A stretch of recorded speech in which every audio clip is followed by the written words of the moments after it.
आप सभी को मेरा नमस्कार। स्वामी विवेकानंद जी की आत्मकथा में आज के अध्याय का शीर्षक फ्रांस। फ्रांस अतिशय खूबसूरत देश है। चीन के कुछ एक अंशों को छोड़कर ऐसा देश अन्यत्र कहीं नहीं है। पश्चिम स्नान का मतलब क्या है? मुंह और माथा धोना, हाथ धोना जो बाहर से नजर आता है, और क्या। पेरिस सभ्यता की राजधानी, पेरिस रंग ढंग भोग विलास का भूस्वर्ग, विद्या और उद्योग का केंद्र पेरिस। उसी पेरिस में एक अति धनी बंधु 1 वर्ष के लिए मुझे आमंत्रित करके लाए हैं। मुझे यहाँ लाकर उन्होंने प्रासाद जैसे एक सुंदर एक विशाल होटल में ठहराया है। यहाँ राजभोग है, खाना पीना है, लेकिन नहाने का नाम तक नहीं। 2 दिनों तक मैंने किसी तरह सह लिया, अंत में सहा नहीं गया। अंत में अपने उस बंधु से कहना पड़ा, भाई साहब तुम्हारे यह है राजभोग, तुम्हें मुबारक। मेरा हाल ऐसा हो गया है, छोड़ दें, माँ रो लूं, जान बचे यहाँ से। ऐसी भयंकर गर्मी और नहाना नसीब ना हो, पगलाए कुत्ते जैसा हाल हो जाएगा। बंधु दुखी भी हो गए और नाराज भी हो गए। ऐसे होटल में रहना मुश्किल है। चलिए कोई अच्छी जगह खोजते हैं। लगभग 12 खास होटल खोजे गए। नहाने की जगह किसी भी होटल में नहीं थी। हाँ, अलग से स्नानागार जरूर मौजूद है, वहां जाकर 4-5 रुपए थमाकर एक बार नहा सकते हैं। हरी बोल हरी। उसी दिन शाम के अखबार में पढ़ा कि एक बूढ़ी औरत नहाने के लिए टब में बैठी और वहीं भगवान को प्यारी हो गई। इस तरह जन्म में एक बार ही बुढ़िया की खाल से जल स्पर्श हुआ और सत्यानाश। नहीं, इसमें एक भी शब्द अतिरंजित नहीं है। पेरिस 23 अगस्त 1900। मठ की हिसाब किताब की रूपरेखा अभी अभी हस्तगत हुई। मैंने पढ़ लिया, बेहद आनंदजनक है, मैं खुश हूँ। मैं इंग्लैंड, अमेरिका और भारत में वितरण के लिए 1000 या उससे भी अधिक प्रतियां छापने को दे रहा हूँ। इसके अंत में सिर्फ एक वाक्य जोड़ूंगा, भिक्षा का आवेदन। पेरिस 25 अगस्त 1900। मैंने मिसेस बुल को मठ से रुपए उठा लेने का मौका दिया था, लेकिन उस बारे में उन्होंने कुछ नहीं कहा। इधर ट्रस्ट की वसीयत दस्तखत के लिए पड़े हुए थे और इसलिए ब्रिटिश कंसुलेट के कार्यालय में जाकर मैंने दस्तखत कर दिए। कागज पत्र अब भारत पहुंचने वाला ही होगा। अब मैं स्वाधीन हूँ और किसी भी बंधन में बंधा हुआ नहीं हूँ, क्योंकि काम काज के मामले में मैंने अपने लिए किसी क्षमता या कर्तव्य का पद नहीं रखा। रामकृष्ण मिशन के सभापति का पद भी मैंने त्याग दिया है। अब मठ का सारा काम मुझे छोड़कर रामकृष्ण के अन्य नए वर्तमान शिष्यों के हाथ में चला गया और अब से ब्रह्मानंद सभापति हुए। उसके बाद यह पद क्रमवार रूप से प्रेमानंद वगैरह के जिम्मे होगा। अभी तो मुझे ये सोच सोचकर खुशी हो रही है कि मेरे सिर पर से एक बड़ा बोझ उतर गया। अब मैं अपने को विशेष सुखी महसूस कर रहा हूँ। पूरे 20 वर्ष तक मैंने रामकृष्ण की सेवा की, भली ये भूलों के जरिए रहा हो या सफलता के जरिए रहा हो। अब मैं अवसर लेता हूँ, बाकी जीवन अपने ढंग से बिताऊंगा। अब मैं किसी का प्रतिनिधि नहीं हूँ, किसी के प्रति उत्तरदायी भी नहीं हूँ। अपने मित्रों के प्रति मेरा एक अस्वाभाविक उत्तरदायित्व बोध था। अब मैंने बहुत बहुत सोचकर देखा, मैं किसी का भी कर्जदार नहीं हूँ। मैंने तो देखा कि अपनी जान की बाजी लगाकर अपनी सामूहिक शक्ति का प्रयोग किया, बदले में पाया गर्जन तर्जन, अनिष्ट चेष्टा और परेशानी भरे झमेले। यहाँ से, भारत से, सबसे मेरी इति। मैं तुम्हें हमेशा हमेशा के लिए जानकारी दे दूं, मुझ में भले कोई और दोष क्यों न हो, जन्म से ही मेरे भीतर ईर्ष्या, लोभ, कृतित्व की आकांक्षा कभी नहीं रही। पेरिस 28 अगस्त 1900। निवेदिता, यही तो जीवन है, सिर्फ कठोर परिश्रम, और इसके अलावा हम और कर भी क्या सकते हैं। कठोर परिश्रम करो, कुछ ना कुछ घटेगा ही, कोई एक पथ जरूर खुल जाएगा। और अगर ऐसा नहीं हुआ, शायद कभी ना हो, तो उसके बाद क्या। हमारा जितना कुछ उद्यम है, सभी कुछ सामाजिक तौर पर उस चरम परिणति मनु मृत्यु को टालते रहने की चेष्टा पर है। ओहो महान सर्व दुख हरे मृत्यु, अगर तुम न होती तो जगत की क्या हालत होती। ईश्वर को धन्यवाद कि वर्तमान में प्रतीयमान यह जगत सत्य नहीं है, नित्य भी नहीं है। इसका भविष्य भी और बेहतर कैसे हो सकता है, वह भी वर्तमान का फलस्वरूप है। अस्तु और अधिक बुरा न भी हो, तो भी वह भविष्य के वर्तमान के ही अनुरूप होगा। अरे हाँ, अब बड़े बड़े काम करने होंगे, लेकिन बड़े कामों में कौन सिर खपाता है। कुछ छोटे काम ही क्यों न कर लिए जाएं। इस एक से कोई अन्य काम हीन तो नहीं है। गीता तो छोटे में ही बड़े को देखना सिखाती है। धन्य है प्राचीन ग्रंथ। सेहत के बारे में सोचने का मेरे पास बहुत अधिक समय नहीं था, इसलिए यही समझ लेना चाहिए कि सेहत तो ठीक ही है। बस इस संसार में कुछ भी चीज दिन भला नहीं रह पाता, लेकिन बीच बीच में हम भूल जाते हैं भला तो यही है कि सिर्फ भला हो और भला करें। अब भला हो या बुरा, हम सभी इस संसार में अपने अपने हिस्से का अभिनय किए जा रहे हैं। जब सपना टूट जाएगा और हम रंगमंच छोड़कर चले जाएंगे, तब इन सब बारे में हम दिल खोल कर खूब हंसेंगे। इतनी सी बात मैं निश्चित रूप से समझ चुका हूँ। पेरिस 1 सितंबर 1900। घूम घूम कर मरने की मुझे खास इच्छा नहीं। अब तो मानो यही उद्देश्य है कि कहीं बैठकर पोथी पत्रा लिए समय व्यतीत करूं। फ्रेंच भाषा थोड़ी बहुत आने लगी है, लेकिन 2 1 महीने में उन लोगों के साथ रहते रहते अच्छी खासी बातचीत की भी क्षमता आ जाएगी। यह भाषा और जर्मन भाषा, इन दोनों भाषाओं पर अगर उत्तम अधिकार मिल जाए तो एक तरह से यूरोपीय विद्या में यथेष्ट प्रवेश मिल जाता है। पाश्चात्य सभ्यता के शीर्ष पर है ये फ्रांस देश। यह पेरिस नगरी पाश्चात्य सभ्यता की राजधानी है। हर सुबह जमकर दंड बैठक करता हूँ, उसके बाद काले पानी में डुबकी। जिसके पास रहूंगा, कल वह घर देखकर आया हूँ, वह एक गरीब व्यक्ति है, स्कॉलर। उसके समूचे घर में किताबें ही किताबें हैं। वह छठी मंजिल के एक फ्लैट में रहता है और उस पर से इस देश में अमेरिका की तरह लिफ्ट नहीं होती। चढ़ाई उतराई के लिए है, लेकिन उसमें मुझे तकलीफ नहीं होती। उस घर के चारों तरफ एक सुंदर पार्क है। वह शख्स अंग्रेजी नहीं बोल पाता, इसलिए भी वहां जा रहा हूँ। मुझे वहां बात बात पर फ्रेंच बोलनी होगी। अब माँ की इच्छा, बाकी काम उनका, वे ही जाने। उनकी जुबान से तो कुछ फूटता नहीं, गुम होकर रहती हैं, लेकिन देखता हूँ कि इन सबके बीच ध्यान जब तो खूब जारी है। पेरिस 15 सितंबर 1900। ये यूरोपियन पंडित कहते हैं कि आर्य लोग जाने कहाँ से उड़कर आए और भारत के जंगली लोगों को मार भगाकर उन लोगों की जमीन छीनकर वहां रहने लगे। यह सब अहमक जैसी बातें हैं। देख रहा हूँ हमारे पंडित लोगों पर भी इसी गंवारपन की धुन सवार है। उस पर ये सब बेरूप झूठ वे लोग अपने बाल बच्चों को भी सुनाते हैं। यह अति अन्याय है। मैं ठहरा मूर्ख व्यक्ति, जितनी बुद्धि जितनी समझ पर समझ थी, उसी के दम पर मैंने इस पेरिस की सभा में प्रतिवाद किया। इन देशी और स्वदेशी पंडितों से सवाल पर सवाल भी पूछे। उम्मीद करता हूँ कि वक्त मिला तो और संशय उठाऊंगा। अमेरिका में उपार्जित सारे रुपए मैंने भारत भेज दिए हैं। अब मैं मुक्त हूँ, पहले की तरह भिक्षाजीवी सन्यासी बन गया हूँ। मुझे अब मठ के इस किस्म का दायित्व लिए नहीं घूमना होगा। पेड़ की डाल पर नींद में सोया हुआ पंछी रात की समाप्ति पर जैसे जागता है और गा उठता है और गहरे नीलाकाश की ओर उड़ जाता है, बिल्कुल उसी तरह मेरे जीवन की भी परिसमाप्ति हुई। इसीलिए मुझे लग रहा है कि मेरे जीवन का एक नया अध्याय खुला है। लग रहा है माँ मुझे पूरे इत्मीनान और स्नेह से चलाए लिए जाएंगी। अब विघ्न संकुल पथ पर चलने की चेष्टा खत्म। अब पंछी के पंखों का बिस्तर। जीवन में उपलब्ध समस्त तजुर्बों ने मुझे यही सीख दी है कि एकांतिक भाव से मैंने जो चाहा मुझे हमेशा मिला। इसके लिए ईश्वर को धन्यवाद। हाँ, कभी कभी काफी दुख सहने के बाद मिला, लेकिन इससे क्या फर्क पड़ता है। पुरस्कार का मधुर स्पर्श सब कुछ भुला देता है। मेरा समस्त जीवन ही एक के बाद एक उत्थान पतन की कथा है। इसलिए मैं इस बात पर विश्वास करता हूँ कि सभी लोगों के जीवन में शायद ऐसा ही होता है। इसीलिए पतन होने पर भी मैं दुखी नहीं होता। मैं सब कुछ समझ सकता हूँ, फिर भी मुझे तकलीफ होती है और गुस्से से भर उठता हूँ। हमारे देश में कहावत है कि पाँव में चक्कर हो तो इंसान घुमंतू हो जाता है। मेरे पाँव में तो हमेशा से ही चक्कर है।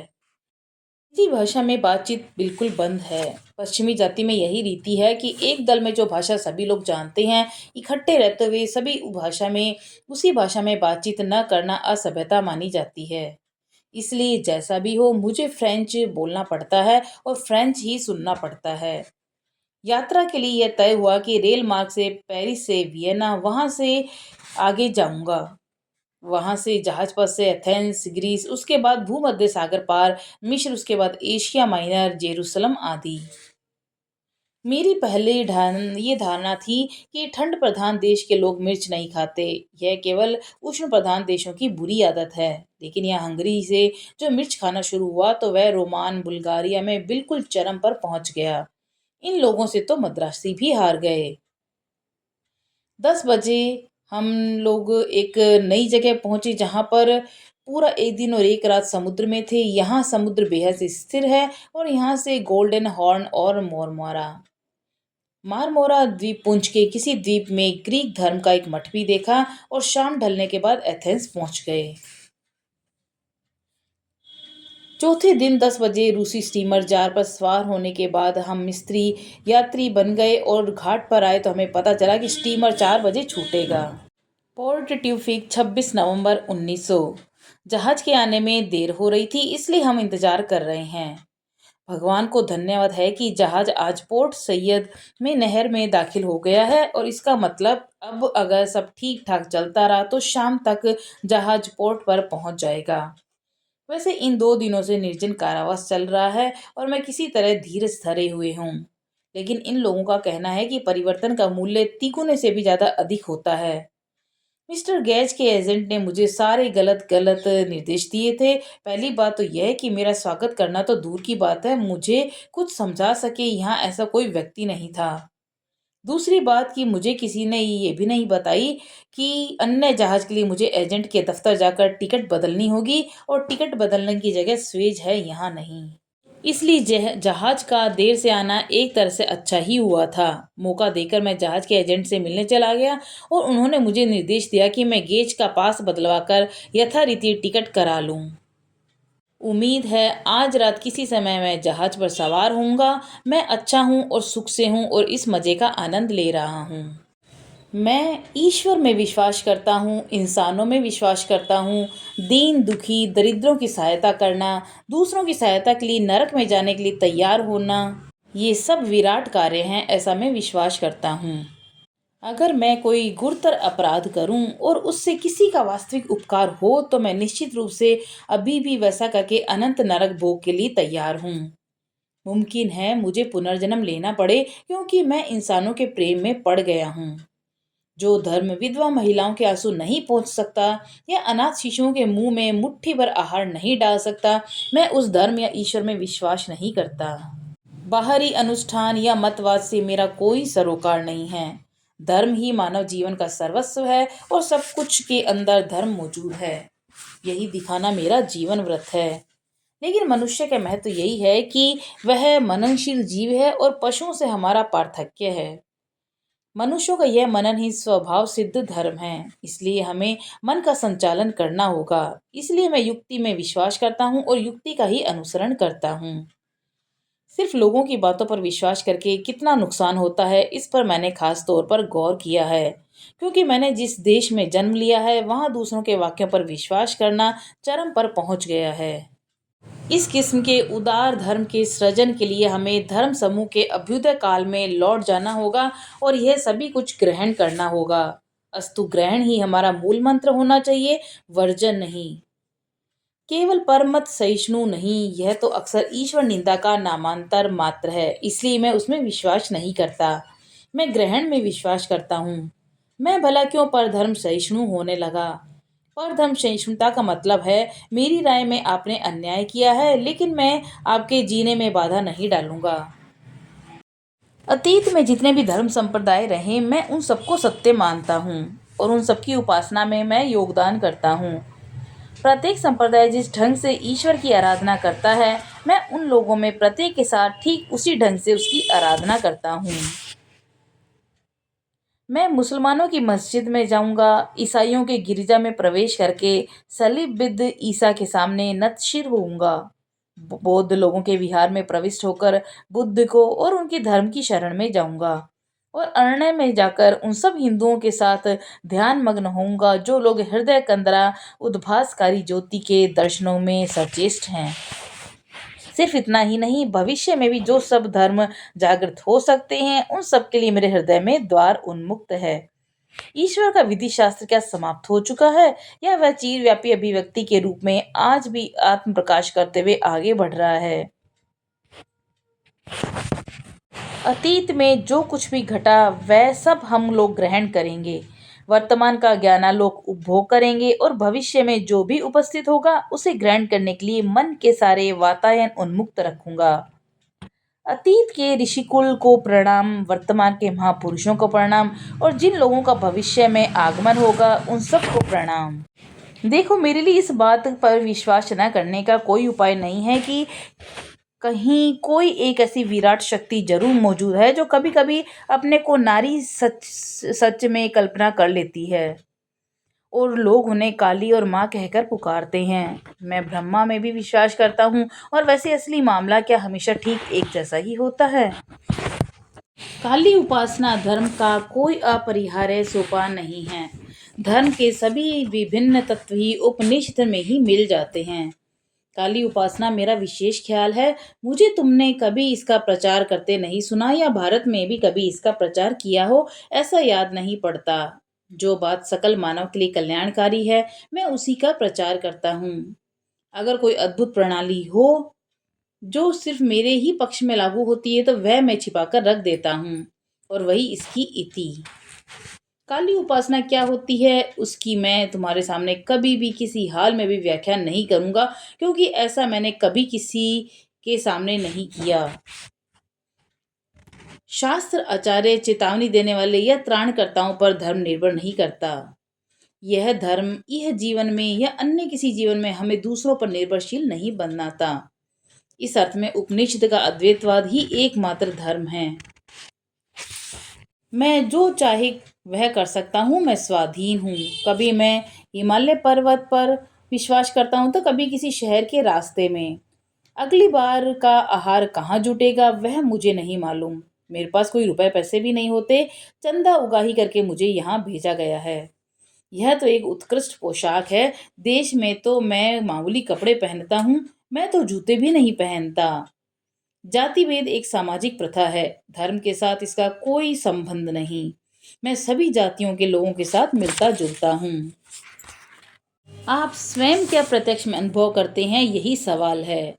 ईसा, मूसा, बुद्ध ने क्या किया यह कहने से क्या होगा? इसे हमारा कुछ भी नहीं होगा जब तक हम सब स्वयं भी उन सबको अपने जीवन में नहीं उतारते। अगर आप किसी कमरे का दरवाजा बंद करके यह चिंतन करें कि मूसा ने यह खाया था, इससे तो आपकी भूख मिटेगी नहीं।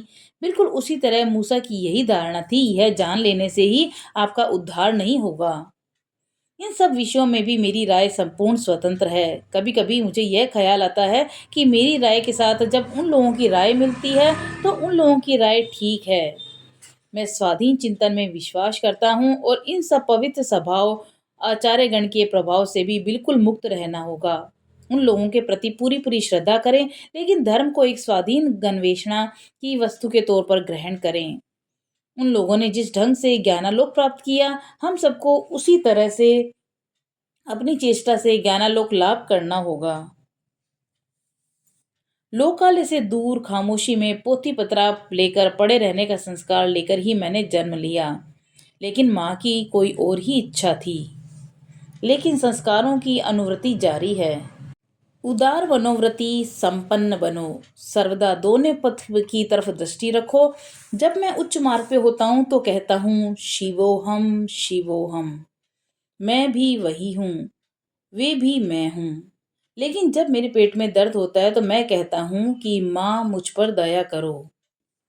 हालांकि बीच बीच में मैं अजीब अजीब बातें करता हूँ, अद्भुत बातें, और गुस्से में भी बोलता हूँ।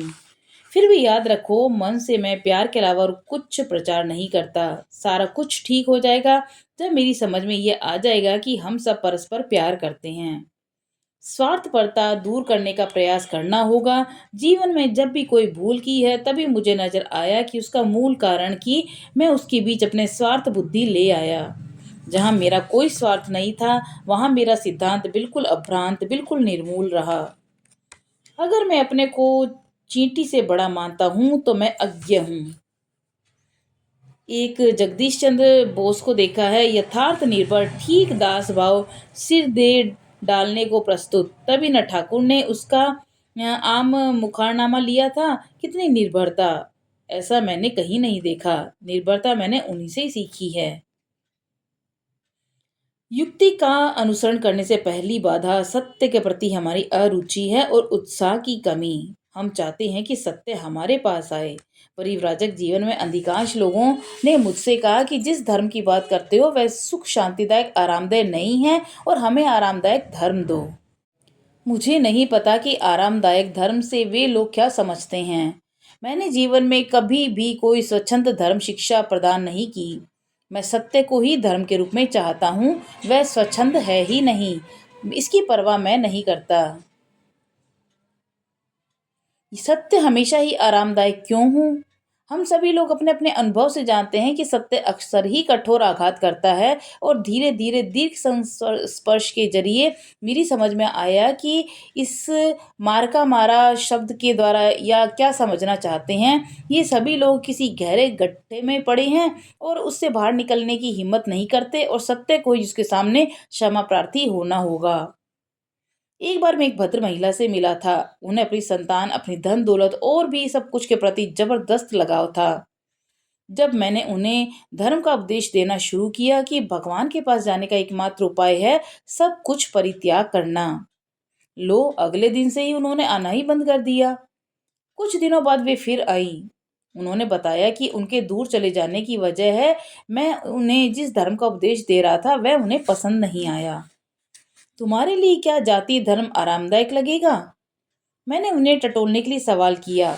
उन्होंने उत्तर दिया, मैं अपनी संतानों, अपनी धन दौलत और अपने ही हीरे जवाहरात में भगवान को देखना चाहती हूँ। बहुत अच्छा महाशय, मैंने कहा, आपने तो अब सब कुछ पा लिया और आपको ये चीजें अभी और भी कई कई लाख वर्षों तक देखनी होगी। उसके बाद आप कहीं ठोकर खाएंगी और तब आप युक्ति की शरण में आएंगी। जब तक ये समय नहीं आता आप कभी भी भगवान के निकट नहीं पहुंच सकती। इस बीच अपने शिष्यों, अपने धन दौलत, हीरे जवाहरात और अपने नृत्य में ही भगवान को देखती रहें। अमेरिका में एक मशहूर वक्ता हैं, रॉबर्ट हंगरसोल। वे एक बेहद भले मानस हैं। धर्म संबंधी एक व्याख्यान में उन्होंने कहा कि धर्म की कोई जरूरत नहीं, परलोक में सिर खपाने की हमें कोई आवश्यकता नहीं है। अपने ढंग से समझाने के लिए उन्होंने एक उपमा का प्रयोग किया था कि जगत रूपी यह संतरा हमारे सामने है, इसका सारा रस हम निचोड़ लेना चाहते हैं। एक बार उनसे मेरी टक्कर हुई। मैंने उनसे कहा, मैं भी आपके साथ सहमत हूँ और मेरे पास भी एक फल मौजूद है। मैं भी उसका सारा रस पी डालना चाहता हूँ, लेकिन हम दोनों में मतभेद इस फल को लेकर है। यह कौन सा फल है? आप इसे संतरा मानते हैं और मैं आम मानता हूँ। आप सोच सकते हैं कि इस जगत में आकर खाते पीते देखना ही श्रेष्ठ है और कुछ एक वैज्ञानिक तत्व जान सकें तो बस हो गया। लेकिन आपको यह कहने का बिल्कुल अधिकार नहीं कि इसके अलावा मनुष्य का और कोई कर्तव्य नहीं। मेरी नज़र में यह धारणा कुछ भी नहीं है। सेब जमीन पर कैसे गिरता है या बिजली का प्रवाह कैसे स्नायुओं को उत्तेजित करता है, सिर्फ इतना ही जानना एकमात्र कार्य है। तब तो मैं अभी ही आत्महत्या कर लूं। मेरा संकल्प है सभी वस्तुओं के मर्म स्थल का अनुसंधान करना। जीवन का प्रकृत रहस्य क्या है वह जानूंगा। तुम लोग प्राणों के भिन्न भिन्न विकास की आलोचना करते हो, मैं प्राणों का स्वरूप जानना चाहता हूँ। मेरा दर्शन कहता है जगत और जीवन के समग्र रहस्य को जानना होगा। हालांकि इस पृथ्वी की तरह इन सब की भी व्यवहारिक सत्ता है। मैं इस आत्मा की अंतरात्मा को जानूंगा। उसका प्रकृत स्वरूप क्या है मैं ये जानूंगा। सिर्फ वह किस ढंग से काम करती है और वह अभिव्यक्त कैसे होती है, इतना पर जान लेने में ही मेरी तृप्ति नहीं होगी। मैं हर चीज में क्योंकि जानकारी चाहता हूँ यह कैसे होता है, यह अनुसंधान बालक लोग करें। मैं बुद्ध नहीं हूँ, तथापि एक तरह से मैं बुद्ध हूँ। मैं समस्त जीवन बुद्ध का अत्यंत अनुरागी, अन्य सभी चरित्रों में उनके चरित्र के प्रति अधिक श्रद्धा रखता हूँ। आहा, धन्य है वह साहस, वह निर्भीकता, वह गहरा और गंभीर प्रेम। मानव कल्याण के लिए ही उनका जन्म हुआ था। सभी अपने लिए ईश्वर को खोजते हैं। कितने ही लोग सत्य का संधान कर रहे हैं, लेकिन उन्होंने अपने लिए सत्य की उपलब्धि नहीं की। उन्होंने तो मानव दुख से कातर होकर सत्य का संधान किया था। उनकी एकमात्र फिक्र यही थी कि वे मानव की सहायता कैसे करें।